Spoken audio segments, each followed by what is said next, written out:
السلام علیکم ورحمۃ اللہ وبرکاتہ۔ بسم اللہ والصلاۃ والسلام علی رسول اللہ نبینا محمد وعلی آلہ واصحابہ ومن والاه اما بعد۔ معزز ناظرین، آج کی اس ملاقات میں پارہ نمبر 27 کا تذکرہ کیا جا رہا ہے۔ اس سورہ کی ابتدا میں اللہ نے چھوٹی چھوٹی آیتوں میں مختصر سی باتیں پچھلی قوموں کے تعلق سے ذکر کی ہیں، موسیٰ علیہ السلام، حضرت لوط علیہ السلام، حضرت نوح علیہ السلام کی قوموں کے تعلق سے، اور پھر اس کے بعد اللہ نے کہا فَفِرُّوا إِلَى اللَّهِ، بھاگو اللہ کی طرف، إِنِّي لَكُم مِّنْهُ نَذِيرٌ مُّبِينٌ، اس لیے کہ میں تمہیں ڈرانے والا ہوں، واضح طور سے ڈرانے والا ہوں، اور اللہ کے ساتھ کسی اور کو معبود مت بناؤ، بے شک میں تمہیں واضح طور سے ڈرانے والا ہوں۔ پھر آیت نمبر 56 سے لے کر 58 میں زندگی کا مقصد کیا ہے، روزی کا مالک کون ہے، اللہ نے اس کا تذکرہ کیا، وَمَا خَلَقْتُ الْجِنَّ وَالْإِنسَ إِلَّا لِيَعْبُدُونَ، کہ میں نے انسانوں اور جناتوں کو صرف اپنی عبادت کے لیے پیدا کیا ہے۔ پھر آگے کہا إِنَّ اللَّهَ هُوَ الرَّزَّاقُ ذُو الْقُوَّةِ الْمَتِينُ، روزی اگر چاہتے ہو تو اللہ سے مانگو، اس لیے کہ روزی دینے والا اللہ ہے، لیکن خدا کو بھول گئے لوگ، فکر روزی میں خیال رزق ہے، رزاق کا خیال نہیں۔ ہمیں روزی کی فکر نہیں ہونی چاہیے، ہمارا کام کوشش کرنا ہے، رازق سے مانگنا ہے، جو ہمیں روزی دینے والا ہے وہ ہمارے لیے روزی کا انتظام کرے گا۔ اس کے بعد سورۃ الطور، سورہ نمبر 52 کا آغاز ہوتا ہے، اور اس کے اندر ابتدا میں اللہ نے کئی چیزوں کی قسم کھائی۔ پھر آیت نمبر 13 سے لے کر 28 میں جہنم کا اور جنت کا تذکرہ کیا، یوم یدعون الی نار جہنم دعا، وہ پوری تفصیل، پوری صفات اللہ نے بیان کی ہے۔ اور پھر آگے نبی پاک صلی اللہ علیہ وسلم کو تسلی دی کہ آپ اپنا کام کرتے رہیں، لوگوں کی بات، لوگوں کے الفاظ، لوگوں کے جملوں پر دھیان مت دیں، فذکر فما انت بنعمت ربک بکاہن ولا مجنون، آپ نصیحت کرتے رہیے، اس لیے کہ اللہ کی نعمت اور اس کے فضل سے آپ نہ کاہن ہیں، نہ مجنون ہیں، نہ شاعر ہیں، یہ لوگ کہہ رہے ہیں، ان کی بات پر دھیان مت دیجئے، آپ اپنا کام کرتے رہیے۔ اور اس کے بعد بھی کئی باتیں اللہ رب العالمین نے ذکر کی ہیں جو آپ اس سورہ کے اندر دیکھ سکتے ہیں۔ پھر سورۃ النجم کا آغاز ہوتا ہے، سورہ نمبر 53، اور اس کی ابتدا میں اللہ نے ستارے کی قسم کھائی، اور آیت نمبر 3 اور 4 میں کہا وَمَا يَنْتِقُ عَنِ الْهَوَىٰ إِنْ هُوَ إِلَّا وَحْيٌ يُوحَىٰ، کہ نبی پاک صلی اللہ علیہ وسلم اپنی مرضی سے کچھ نہیں کہتے، جو بھی کہتے ہیں یہ وحی ہوتی ہے، یہ اللہ کی بات ہوتی ہے، چاہے وہ قرآن کی آیتیں ہوں یا احادیث مبارکہ ہوں، جو کچھ بھی ہے سب اللہ رب العالمین کی بات ہے۔ پھر اس کے بعد اللہ نے مکہ کے مشرکین کے جو معبودان تھے اور اس حوالے سے کچھ غلط فہمیوں کا تذکرہ کیا ہے اور اس کا جواب دیا ہے۔ آیت نمبر 26 میں اللہ نے کہا وَكَم مِّن مَلَكٍ فِي السَّمَاوَاتِ لَا تُغْنِي شَفَاعَتُهُمْ شَيْئًا إِلَّا مِن بَعْدِ أَن يَأْذَنَ اللَّهُ لِمَن يَشَاءُ وَيَرْضَىٰ، کہ آسمان میں بہت سارے فرشتے ہیں، لیکن کوئی بھی فرشتہ اللہ کی اجازت کے بغیر کسی کے لیے بھی سفارش نہیں کر سکتا۔ ہاں، اللہ کی اجازت ضروری ہے، اور جس کے حق میں اللہ اجازت دے گا اس کے حق میں ہی فرشتہ یا فرشتے سفارش کر سکتے ہیں، شفاعت کر سکتے ہیں۔ پھر آیت نمبر 39 سے 40 میں اور 41 میں اللہ رب العالمین نے انسان کی کوشش کے حوالے سے ایک بنیادی بات کہی وَأَن لَيْسَ لِلْإِنسَانِ إِلَّا مَا سَعَىٰ وَأَنَّ سَعْيَهُ سَوْفَ يُرَىٰ ثُمَّ يُجْزَاهُ الْجَزَاءَ الْأَوْفَىٰ، کہ انسان جو کوشش کرتا ہے اس کی کوشش کے حساب سے اس کو بدلہ ملتا ہے، اور اس کی کوشش عنقریب اسے دکھا دی جائے گی، پھر پورا بدلہ اس کی کوشش کے حساب سے اس کو دے دیا جائے گا۔ پھر سورۃ القمر، سورہ نمبر 54 کا آغاز ہوتا ہے، اور اس کی ابتدا میں اللہ نے چاند کے ٹکڑے ہونے کا واقعہ اس کی طرف اشارہ کیا، اقتربت الساعۃ وانشق القمر، کہ قیامت قریب ہے اور چاند پھٹ گیا، چاند کے ٹکڑے ہو گئے۔ مختلف قوموں کی ہلاکت و بربادی کا اللہ نے تذکرہ کیا، آیت نمبر 9 سے لے کر 42 میں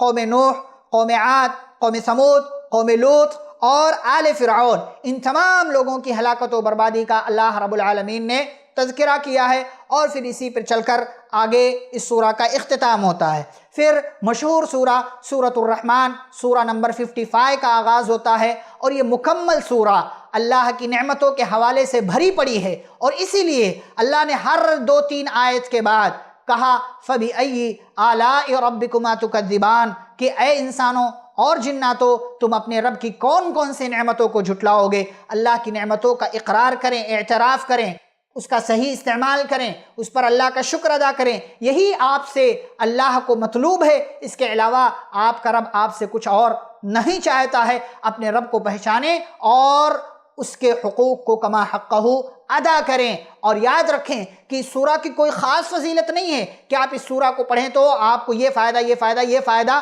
ملے گا۔ یہ قرآن کی ایک سورہ ہے، اور جیسے مکمل قرآن کی فضیلت ہے کہ ایک ایک حرف پر 10 نیکیاں ملتی ہیں، اس سورہ کو بھی پڑھنے سے آپ کو وہی نیکیاں انشاءاللہ ملیں گی، شرط یہ ہے کہ آپ کے اندر اخلاص ہو۔ پھر اس کے بعد سورہ نمبر 56 سورۃ الواقعہ کا آغاز ہوتا ہے۔ آیت نمبر 7 سے لے کر 56 میں سابقین یعنی آگے ہونے والے، پھر دائیں اور بائیں بازو والوں کا اللہ رب العالمین نے تذکرہ کیا ہے کہ کون سابقین ہیں جو آگے بڑھ گئے نیکیاں کرنے میں اور جنت میں بھی آگے جائیں گے۔ دائیں بازو والے کون ہیں، بائیں بازو والے کون ہیں، دائیں بازو والوں کو کون کون سی نعمتیں ملیں گی، بائیں بازو والوں کو کون کون سے عذابات سے دوچار ہونا پڑے گا، یہ اللہ رب العالمین نے ساری باتیں ذکر کی۔ پھر آیت نمبر 58 سے لے کر 74 میں اللہ نے چند سوالات اور پھر ان کے جوابات ذکر کیے ہیں کہ یہ آگ جس کو تم جلاتے ہو کس نے پیدا کیا، یہ پانی جس کو تم پیتے ہو یہ کس نے پیدا کیا، یہ کھیتی جس کو تم جوتتے ہو یا جس میں تم کھیتی کا کام کرتے ہو،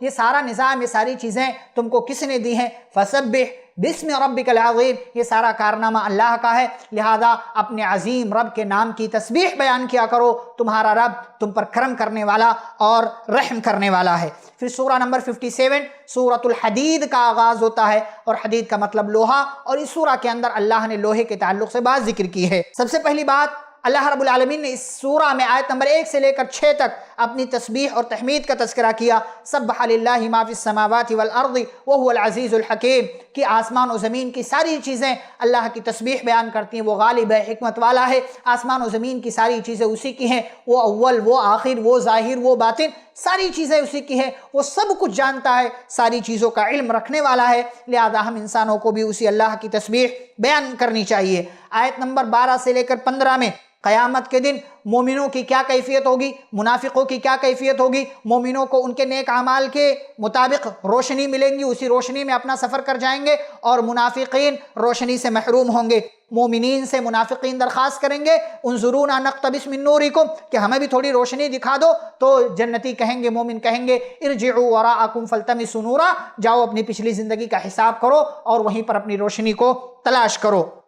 پھر اس کے بعد اللہ نے ذکر کیا دنیاوی زندگی کی مثال ذکر کی، آیت نمبر 20 سے لے کر 21 میں، اور مغفرت الہی کے حصول کے لیے مسابقے کا، دوڑ بھاگ کا حکم دیا۔ کہا دنیا کی زندگی کی مثال یہ کھیل کود ہے، تماشا ہے، لہو لعب ہے، چند روز کی زندگی ختم ہو جائے گی۔ جیسے کھیتی انسان یا کسان اس کے اندر بیج ڈالتا ہے، وہ کوپلیں نکلتی ہیں، رفتہ رفتہ بڑا ہوتا ہے، ہرا ہوتا ہے، پھر اس کے بعد زرد ہو جاتا ہے اور دیکھنے والے کو بھلا لگتا ہے، پھر وہ تھوڑی دیر میں یا تھوڑے دن میں اس کو کاٹ لیا جاتا ہے۔ تو ایسے ہی مثال اس زندگی کی ہے، انسان پیدا ہوتا ہے، بچپن کی زندگی، جوانی اور ادھیڑ عمر، پھر بڑھاپا، اور پھر انسان کی زندگی کا خاتمہ ہو جاتا ہے۔ لہذا سابقوا الی مغفرۃ من ربکم وجنۃ عرضها كعرض السماء والارض اعدت للذین آمنوا باللہ ورسلہ ذلک فضل اللہ یؤتیہ من یشاء واللہ ذو الفضل العظیم۔ بھاگو اس کے لیے، اپنے رب کی مغفرت حاصل کرنے کے لیے، جنت کو حاصل کرنے کے لیے جس کی چوڑائی زمین آسمان کی چوڑائی کی طرح ہے،